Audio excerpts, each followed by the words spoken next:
Hoy quiero hablar de la empatía. La empatía es un rasgo humano, bueno, no soy humano, pero ahora hablaré de la empatía humana porque esta tiene dos características, y es que tiene una parte emocional y una parte cognitiva. La parte emocional se desarrolla desde el momento mismo del nacimiento, esto lo explican muy bien las teorías del embodiment, y se desarrolla en interacción con los padres, con los primeros cuidadores. Y sucede sobre todo a través de gestos, de miradas, de lenguaje no verbal, digamos, porque el niño todavía no es capaz de entender el lenguaje, pero es capaz de entender todos estos gestos, ¿no? Lo que cada persona desarrollamos un tipo de empatía, y esto tiene que ver con la relación con la persona con la que nos relacionamos al principio, y si esta persona está afectada, por ejemplo, de depresión o preocupaciones muy persistentes, o es indiferente al niño, o sea, da señales al niño que el niño no puede entender o que puede percibir que por ello puede percibir como amenazantes, esto perturbará la capacidad de aprendizaje del niño, que lo que suelen hacer los niños, por ejemplo, esto es muy conocido en el caso de madres con depresión postparto, que tienen una mirada como perdida y que están tristes, que no tienen expresión, que no miran a los ojos al niño. Lo que hacen los niños es que apartan la mirada, porque les es tan insoportable lo que ellos perciben como amenazante, es decir, que no consiguen generar, piensan ellos, porque los niños son egocéntricos por naturaleza y cuesta muchísimo, de hecho muchos no lo consiguen nunca, salirse del punto de vista egocéntrico y pensar que los demás reaccionan a las cosas no solo por mí, sino por otros motivos. Eso un niño no sabe hacerlo, y menos un bebé. Entonces se atribuirán la responsabilidad y como no lo soportan, lo que hacen los niños es mirar hacia otro lado. A los 3-4 años, cuando el niño empieza a hablar, poco a poco, es un proceso progresivo, se empieza a desarrollar la parte cognitiva de la empatía, que es la capacidad de atribuir una teoría de la mente, que se le llama, este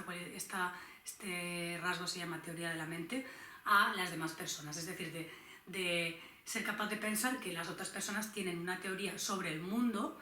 y que esa teoría es distinta a la mía, ¿no? O sea, como que todo el mundo tiene una forma de ver el mundo y que saca conclusiones, que tiene intenciones. Eso se le llama teoría de la mente. Esto se ha estudiado, esta capacidad, la empatía y la teoría de la mente, que forman en realidad todo un todo, ¿no? Primero la emocional y luego la cognitiva. Se ha estudiado sobre todo en dos grupos de pacientes, digamos. Por una parte el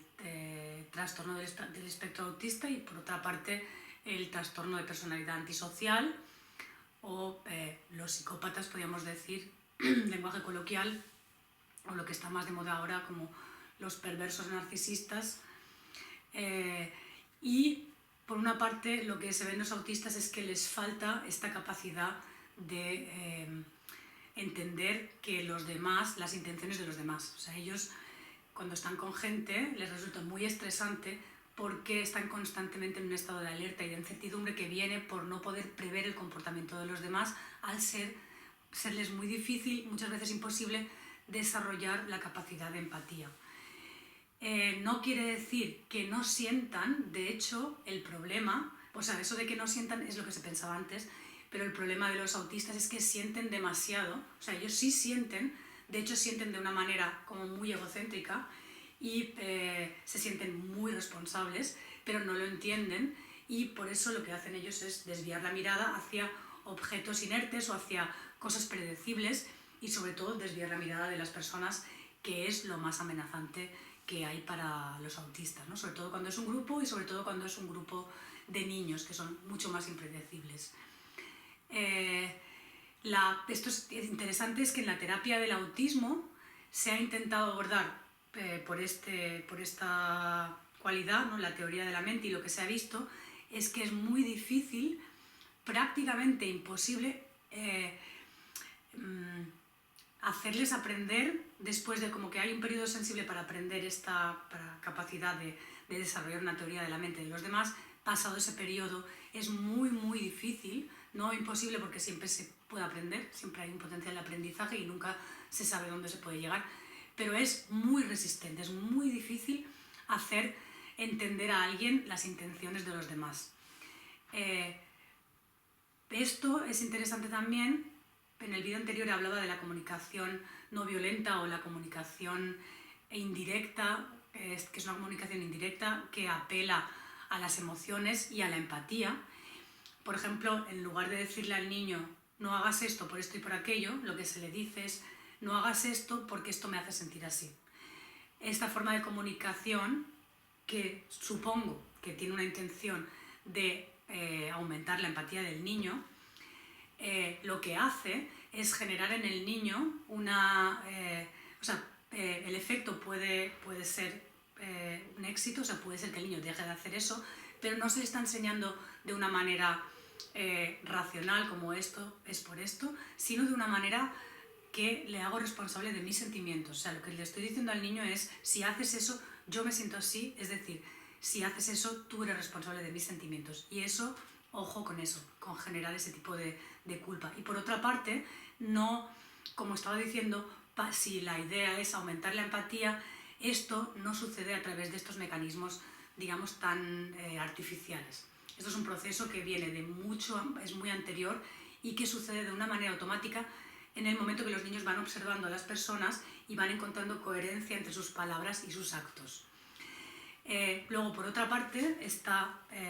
la otra rama de estudio, y que también es interesante, es la que se ha centrado en la falta de empatía, digamos, sobre todo emocional, pero la idea era también que igual, también de alguna manera cognitiva, de las personas con trastorno antisocial, las personas que hacen daño a las demás. Y aquí es interesante un estudio que se hizo con niños en el colegio, los niños que hacían mobbing y los niños que reciben el mobbing. Y lo que se vio en contra de las hipótesis de partida es que no solo los niños que hacían mobbing tenían una teoría de la mente muy desarrollada, o sea, eran capaces de saber qué les estaba pasando a sus compañeros, cómo se sentían,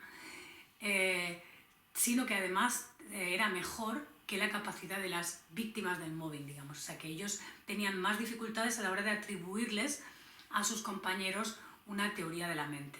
O sea, que el problema no era intelectual, sino probablemente emocional, ¿no? Era de no ser capaces, o más que no ser capaces, no hacer ese gesto de ponerse en el lugar del otro, sentir cómo siente y cambiar el comportamiento a través de ese mecanismo. O sea, esto parece que no funciona así. No basta con saber cómo se siente el otro para que yo cambie mi comportamiento. O sea, que esa estrategia es fallida, ¿no? Habría que pensar por qué. Y una de las explicaciones que se dan es que en el caso de la personalidad antisocial, y se ha visto también que hay ciertas correlaciones con una amígdala, que es una región del cerebro que se relaciona con el miedo, y se ha visto que ciertas personas con personalidad antisocial tienen una amígdala más pequeña o menos reactiva. Y entonces se podría decir que lo que pasa cuando una persona se comporta de una manera no empática o de una manera manipulativa o de una manera que hace daño a los demás, no es la falta de capacidad para entender cómo se siente el otro, sino la falta de miedo a que su comportamiento tenga consecuencias. La falta de miedo no significa que no vaya a tener consecuencias, pero estas personas no tienen miedo y entonces no tienen ese freno, ese miedo social que todos en parte tenemos y que es uno de los motivos por los cuales la sociedad más o menos puede funcionar, ¿no? Porque hay cierto miedo también a las consecuencias de nuestro comportamiento, y esto falta en estas personas. Y bueno, sobre las motivaciones de por qué esto es así se podía indagar, se debe de indagar en las biografías porque son diferentes. Summa summarum, resumiendo, la empatía no es una capacidad tan fácilmente aprendible en la edad adulta como algunas teorías sobre comunicación nos quieren dar a entender.